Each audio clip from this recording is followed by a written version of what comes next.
Hello, Patriots. Good evening. Give me just a moment, please, to double check that we are, in fact, streaming on all of our various channels there we are. We're on Twitter. Hallelujah. Things are happening. And I'm on Facebook. Wow. Okay. We should also be on YouTube, and maybe Getter, but Getter's a little more complicated. Well, I see you guys popping on, so popping on and popping off. I like it both ways. Welcome, my dear and beloved Patriots. Throw some comments in the chat. I'm going to turn the chat on and see what you guys have to say, but I wanted to do a live with you tonight and kind of catch up with you. It's been a hot minute since I've done a live video, and I feel bad about myself. I feel like garbage. I feel like a bad human being. I've also got hair in my mouth.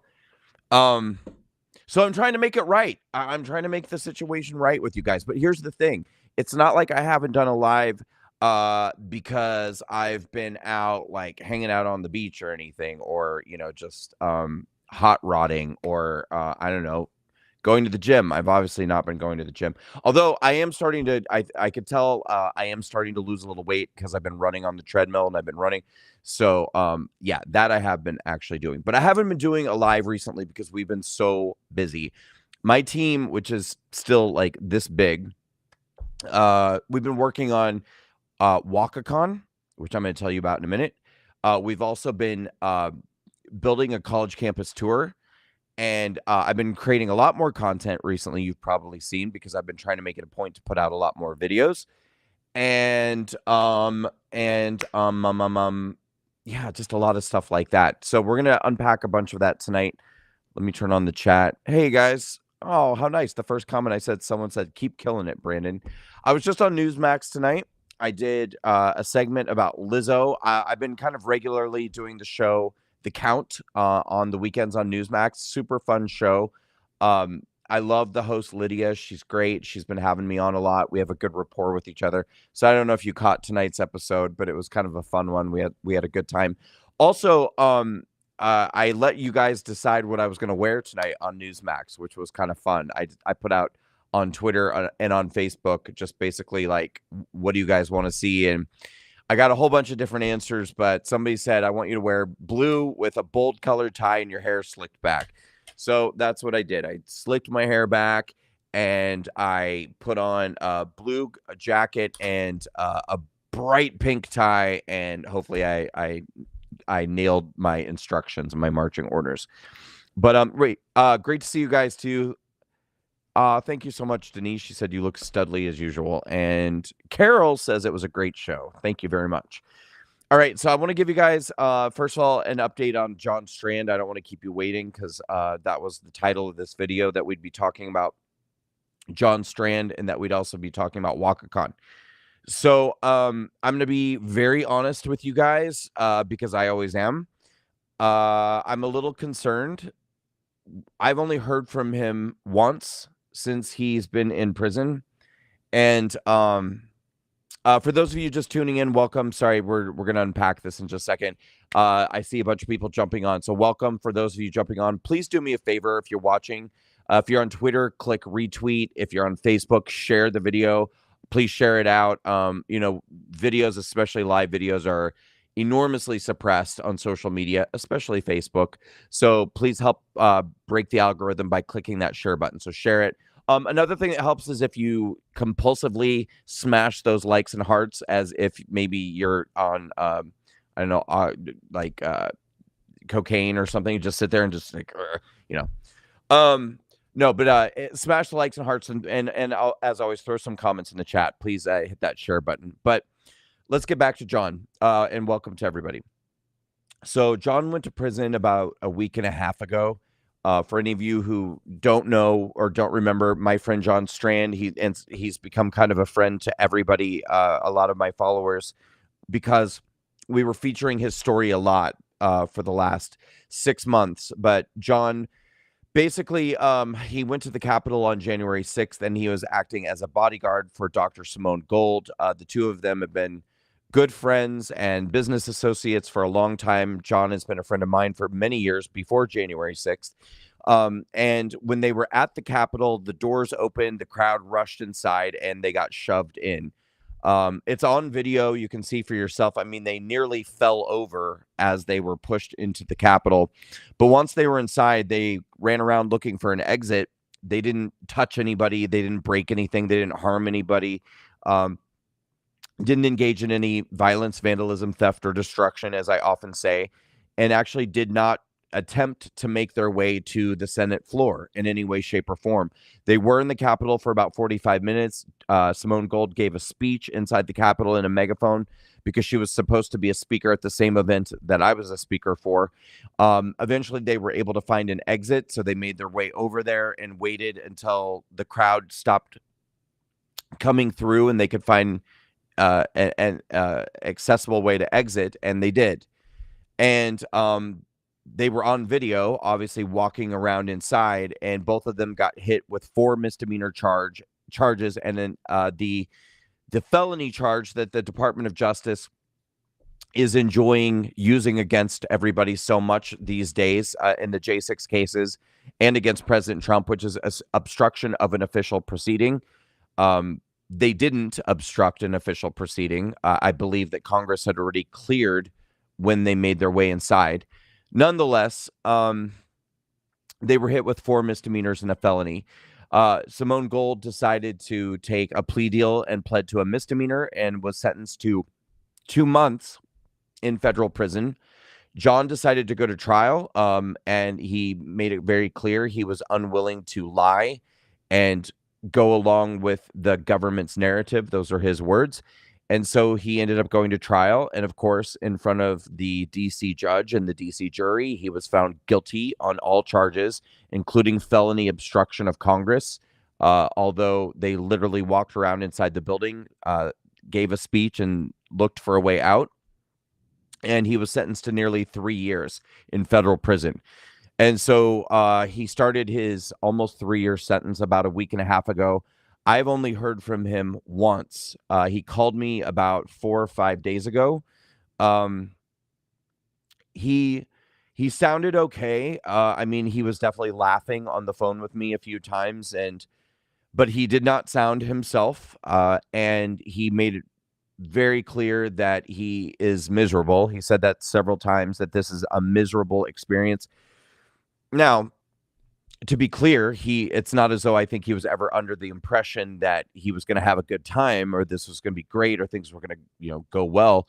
But I think that first of all, it seems that most January 6th, if not all January 6th defendants who are being sentenced to prison are being sent to like maximum security facilities, as opposed to a prison camp that would be for a low-level offender, or a minimal security offender, as the majority of them should be.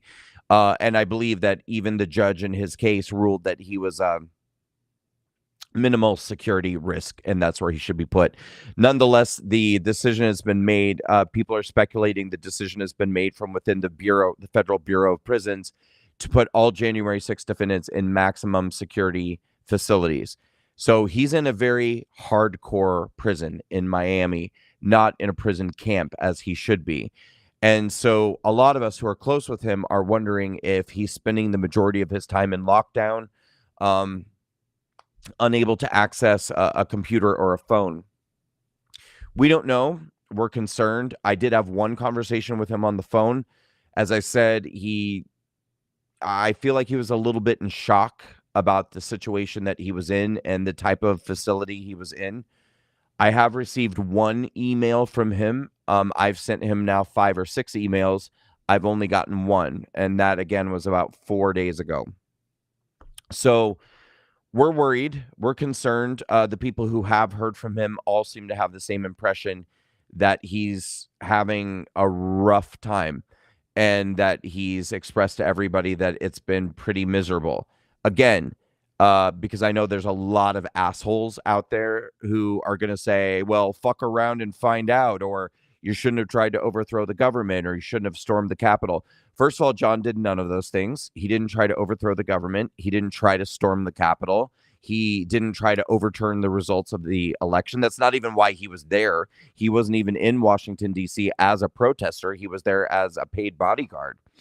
And so, um, I think there are a lot of people out there who are taking a lot of pleasure in the fact that he or anybody else is having a bad experience or a bad time. And so I don't even like to share the truth about that because I think so many people will enjoy it so much and relish in the knowledge that I think he's suffering. Um, but I guess for those of you out there who have not lost your soul and your heart and your conscience in the pursuit of politics and hating Donald Trump and falling into the sociopathy of the Marxist left, for those of you who still have a conscience and a soul, you understand that this situation is wrong and it's egregious and it is a grave miscarriage of justice. And it is, in fact, the result of the weaponization of the Department of Justice against Donald Trump and his supporters. And this shouldn't be happening. And certainly, even if he were legitimately guilty of the charges against him, these are still nonviolent charges and he's a nonviolent offender. So there is no reason for him to be suffering in a maximum security prison in Miami, probably surrounded by MS-13 gang members and God only knows what. But at this point, I'm choosing to reserve judgment about the situation until I hear more. But I am deeply concerned about the fact that because I know that if he could call me every day, he would.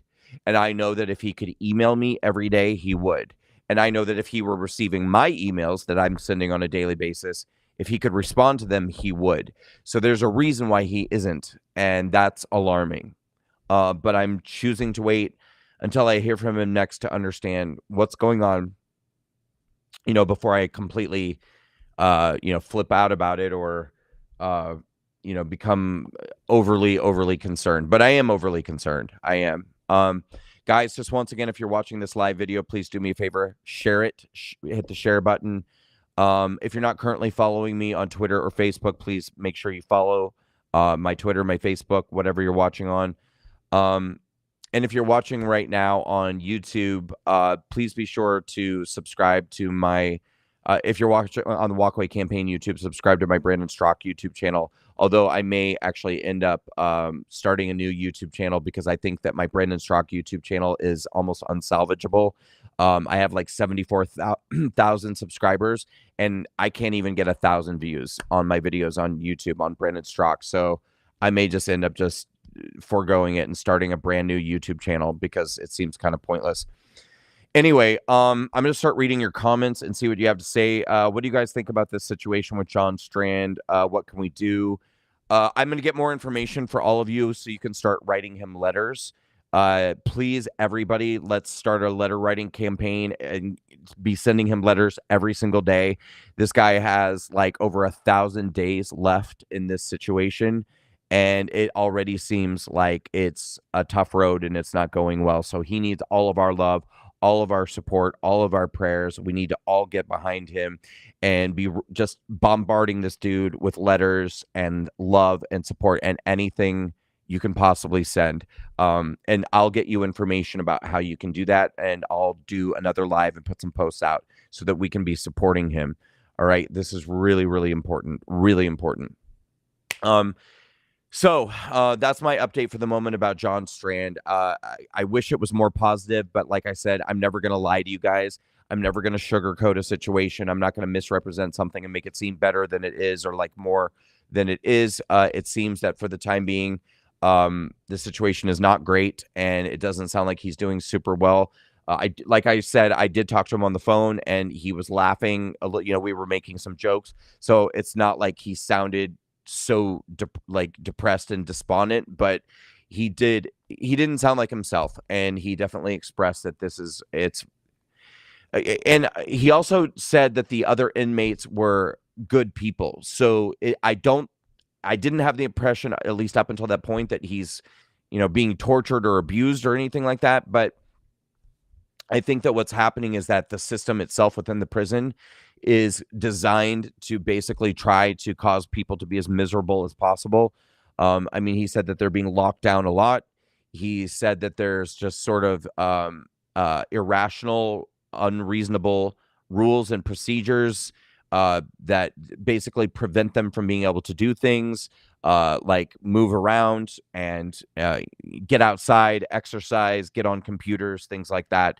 So I'm hoping that he's only locked down or things like that, which, by the way, is an awful, horrible experience. You're literally trapped in a concrete cell, unable to move for most of the day. But I would imagine that's probably better than being in solitary confinement, like in what they call the SHU, which I think is the single housing unit, SHU. I'm hoping to God it's not something like that. And that something, for some reason that he's something has happened. I don't know, but I'll find out more, and as soon as I know more, I'll let you know, and then we'll start a letter writing campaign and get him lots of support. Make sure you hit the share button, share this video if you can. Now let's talk about Walkacon.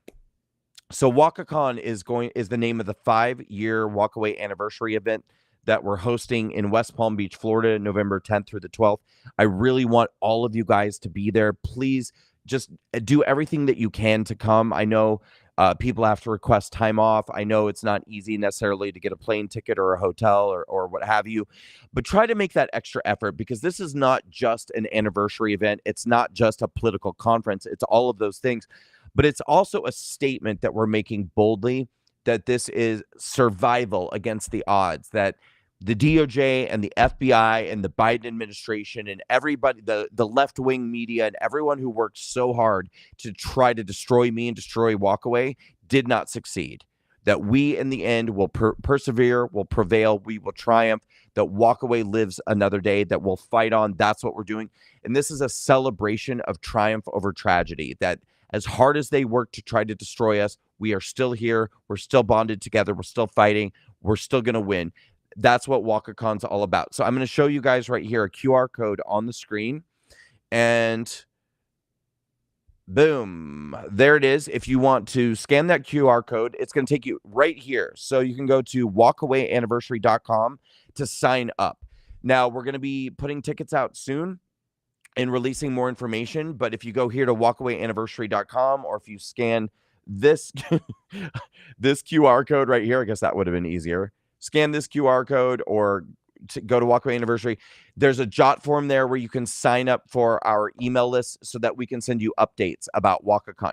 So Walkacon is going to begin with an event on Friday night. We're going to have Laura Trump, Tudor Dixon, David Harris Jr., who did I just forget? Carrie Lake, Brandon Strock, and a number of other people. So this is going to be a 5-year retrospective of Walkaway, amazing speakers. We're going to do a really fun look back and forward. We're going to look backward and forward, the past, the present, and the future of Walkaway. We're going to talk about all of it. We're going to have a lot of fun together. And on Saturday, we're going to have a rally in West Palm Beach, a Walkaway rally. And then we're going to have a really fun event Saturday night. My team is actually planning a roast of me. So it's going to be the roast of Brandon Strock, and we're going to have like Alex Stein, a bunch of comedians, David Harris Jr., Shamika Michelle, Mikey Harlow, and numerous others for the roast of Brandon Strock. And then we're closing the weekend out with a brunch on Sunday with Carrie Lake as our keynote speaker. So you'll get to hear Carrie Lake speak. We'll have a brunch. She's going to sign books and take pictures. The Friday night event will have a VIP hour, so you'll get to take pictures with Laura Trump, David Harris Jr., Tudor Dixon, numerous others. It's going to be really awesome, you guys. And another cool thing that we're doing is we're when we do the speakers coming out and doing their speeches, it's going to be a combination of known people who have been big supporters of Walkaway and real Walkaway stories. We're actually going to pick people from Walkaway testimonials, bring them to Florida, and put them on stage to share their Walkaway stories. It's going to be so cool, you guys. So cool. So please start preparing to come to Walkacon.